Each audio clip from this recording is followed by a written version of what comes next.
Okay, let's jump right into this explainer with a really captivating mystery. It's actually a puzzle that has completely stumped humanity for thousands of years.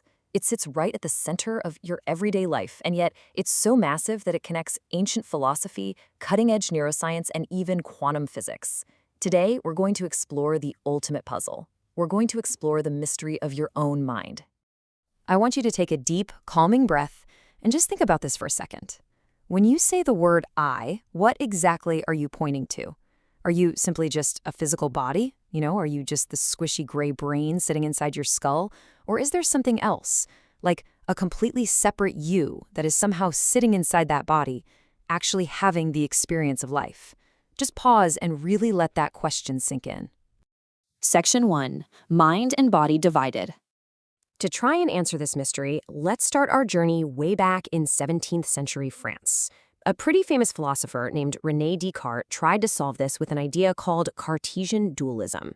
Basically, he argued that there are two completely different types of stuff in the universe. On one side, you've got the physical stuff, your body, your brain, trees, rocks, things that actually have shape and take up physical space. Then, on the other side, you've got the mental stuff, your thoughts, your consciousness, your feelings. In his view, the mind is basically like a non-physical ghost, and the body is just a physical machine that the ghost is driving around. But, there's a huge catch here. If the mind is completely non-physical, like if it has absolutely zero weight, no mass, and takes up no physical space whatsoever, how on earth can it push a physical button? How does an invisible, weightless thought in your mind somehow cause the physical muscles in your arm to suddenly lift up a glass of water? It doesn't make sense, right? This is known as the interaction problem, and it's a massive flaw that has kind of haunted Western philosophy ever since. Section 2. The passenger in the car. So to find a way out of this trap, let's travel back to ancient India. Between 300 and 600 CE, the Samkhya philosophy totally flipped our usual way of thinking. They also split reality into two parts. First, you have Prakriti, which is the physical, material world. But here's the really wild twist. Samkhya puts your mind, your thoughts, your emotions, and even your sense of ego firmly on the physical side of the line. And on the other side, that's Purusha, which is nothing but pure, unchanging awareness. Think of it like this. Your body, your brain, and even all those swirling thoughts in your head are all part of a complex, self-driving car. That's Prakriti. It just operates by the laws of nature. But the true you, Purusha, is just the passenger sitting in the back seat. You aren't actually turning the steering wheel, you're just watching the beautiful scenery roll by outside the window. You are the silent, peaceful witness to the movie of your life, completely untouched by any of the bumps in the road. Section 3. Science and the Split Brain. Now you might be wondering, does modern neuroscience actually support this ancient idea of a biological autopilot? Well, let's find out. Back in the 1960s, scientists Roger Sperry and Michael Gazzaniga were studying patients who had really severe epilepsy. To help them out, doctors actually surgically cut the connection between the left and right hemispheres of their brains. The scientists then ran some tests, showing one image to the left eye and a totally different image to the right eye. Astonishingly, the patient's left and right hands would act completely independently of each other. Sometimes they'd even fight each other over a simple task. It was literally as if two totally separate minds were living inside one single skull. When the researchers asked the patients why their hands were doing different things, the speaking part of the brain, the left hemisphere, instantly made up a totally logical-sounding excuse. Scientists actually call this the left brain interpreter.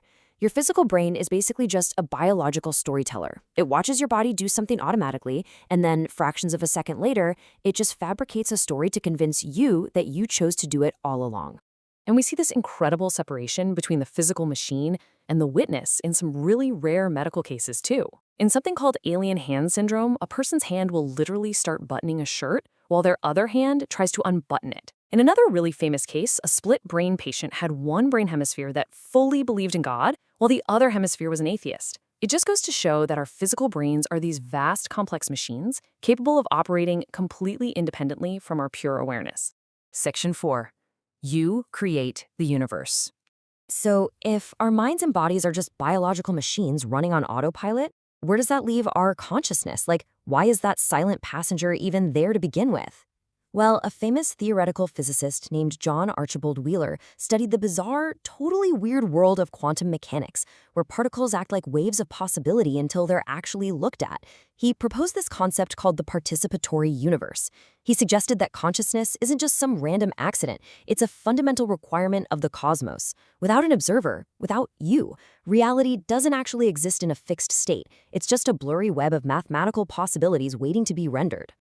Get this, recently, theoretical physicists actually ran the math to see what a closed universe, a universe totally sealed off with absolutely no conscious observer inside it, what that would look like. The result is completely mind-bending. They calculated that without an observer, the entire universe collapses down to exactly one single state. It contains zero information, zero complexity, just a blank, empty one. It's really helpful to think of it exactly like playing a massive open-world video game. When your character isn't looking at a specific forest or a distant city, the game console doesn't even bother drawing the leaves on the trees, right? The universe works the exact same way. It requires your conscious awareness to render it into existence. You aren't just passively living in the universe. You are actively participating in creating it right now, simply by observing it. Section 5. Who are you really? All right, so we've explored Cartesian ghosts, ancient chariots, and quantum video games. Let's finally solve our ultimate mystery by playing a really cool ancient subtraction game from the Upanishads. It's called Neti Neti, which translates to not this, not this. Try it out. Look at your hand. You can observe your hand, which means you are the watcher, not the hand itself. So you aren't your body. Now, think about a time you were really angry. That anger came, and then eventually, the anger left, but you remained. So you aren't your emotions either. And what about that little voice in your head? If you can listen to your own thoughts, you obviously cannot be the thoughts themselves. If you strip away the body, the feelings, and the thoughts, what exactly is left? What remains when literally everything else is stripped away is pure, radiant awareness. In ancient traditions, this is called Atman. It's described beautifully as Sat Chit Ananda, pure existence, pure consciousness, and pure bliss. You are the universe experiencing itself. You're that silent, untouchable passenger, perfectly safe, just watching the incredibly chaotic, beautiful movie of your life unfold on the screen. Before we wrap up, I want to leave you with a really practical tool you can use every single day. The next time you feel a wave of anxiety or anger or maybe fear rolling in, don't fight it. Just pause, take a deep breath, and ask yourself, am I this feeling, or am I just this silent awareness watching it happen? You might just discover that beneath all the noise, the real you is always perfectly at peace. Keep wondering, keep exploring, and I'll catch you next time.